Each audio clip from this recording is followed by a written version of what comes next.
Magpupilipuhan tayo niya.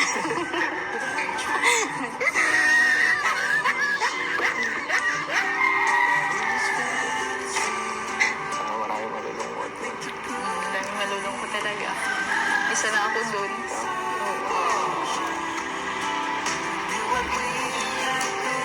So ayan po, mga Idsinatics.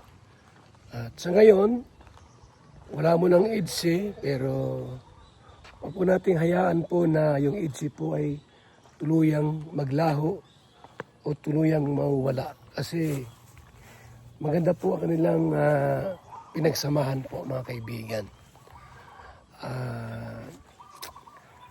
Pareha silang malulungkot, pareha silang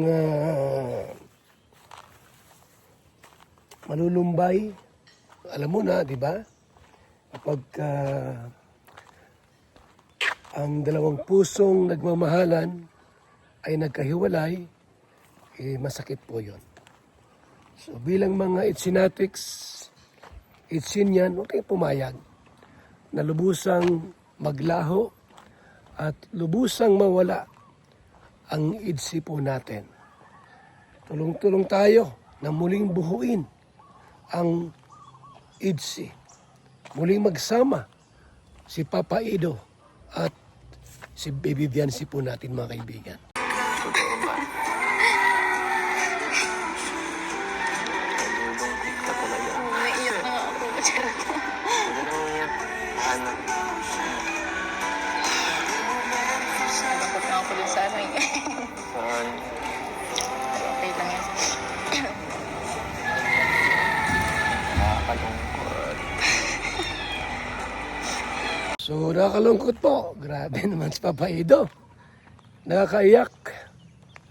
So ang part 98, may nag-chat po sa akin para ayaw niyang manood. Ayaw niyang balikan kasi nga po yung part 98 po ay talagang mabigat sa damdamin. Dahil nga po doon sa mga issues. At si Viancy po ay talagang lubos na nasaktan.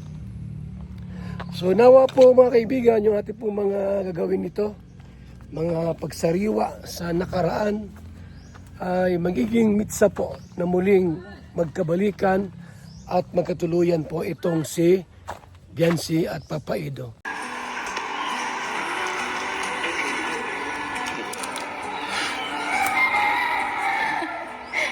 Ito. Excited ka na ba pumasok? Ito lang. Ako lang. Excited na ako makilala ang mga magiging bagong kaklase. Siya. Marami kang magiging kaklase doon.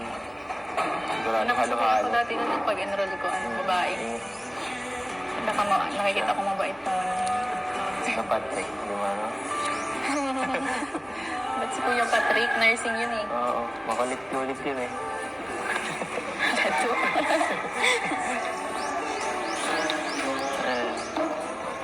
So, ano, basta piliin mo lang kung sino magiging makaibigan mo doon. Huwag ka masyadong... May idudulot naman puti. So yan po lang muna, mga kaibigan, mga kalingap, ang ating konting pagbabalik tanaw, pagsariwa po sa nangyari sa Idsi. So maraming umiyak, maraming lumuha, maraming nalungkot, subalit bilang mga Idsinyan, mga fanatics sa love team ng Idsi, huwag kayong pumayag po na ito po'y lubusang maglaho, lubusang mawala.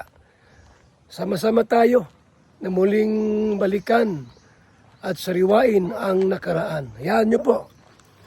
Pipilitin ko po na ma-invite natin muli si Papa Ido sa Boom Radio at kausapin po natin, kapanayamin. At invite din po natin si Viancy po sa Boom Radio po. At ito, pipilitin po natin na mai-vlog natin si Papa Ido at si Viancy kahit magkahiwalay man sila. Kasi sa ngayon po ayaw po na magpa-vlog si Viancy yung love team na sama-sama po sila. Kasi medyo mayroong mga kaganapan na masakit po nasaktan, ang ating bibibiyanse. So balit, tandaan nyo po, hindi pa huli ang lahat at alam po natin na sulit idsi, walang iwanan. Habang buhay po, mga kaibigan, sama-sama po tayo na muling buuin ang IDSI, mga kaibigan. Sumuli ang inyong abang lingkod, Val Santos Matubang, ang inyong kasama rito at katuwang sa lahat ng problema at pagsubok ng ating IDSI. Salamat, pabuhay, God bless. BSM Kalingap Kape, napakasarap, nagpapagaling sa mga taong may sakit. BSM Kalingap Kape, ang kaping may puso. Dito na kayo mga kaibigan, mga kalingap. At sigurado, gaganda at sasarap ang tulog at ang gising ninyo. Magandang umaga, Lolo. Ano yung iniinom mo? Ay, ito ba po? Ay, VSM Kalingap Kape. VSM Kalingap Kape? Bago yan, Lolo ah. Oo, apo. Ang kapeng may puso at maraming benepisyo sa ating kalusugan. VSM Kalingap Kape, 9-in-1 Healthy Coffee Mix. Ang kapeng may puso, VSM Kalingap Kape. Sa mga gustong umorder, tumawag lamang sa numero ni Kuya Val, 0929-1132-469. VSM Kalingap Kape, ang kapeng may puso, VSM Kalingap Kape. Ayos, Lolo. Yan na lang din ang iinumin ko. VSM Kalingap Kape.